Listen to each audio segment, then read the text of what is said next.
All right, here's the creek bed right here.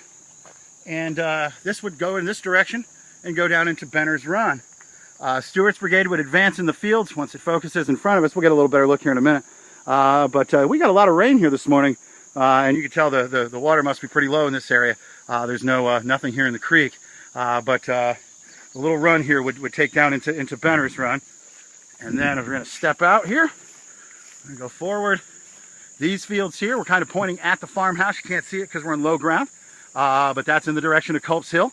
And Stewart's brigade would come right through these fields. There's some wet ground, very wet ground up ahead of us, but that's where they would go. They would advance right across these fields. Cool stuff.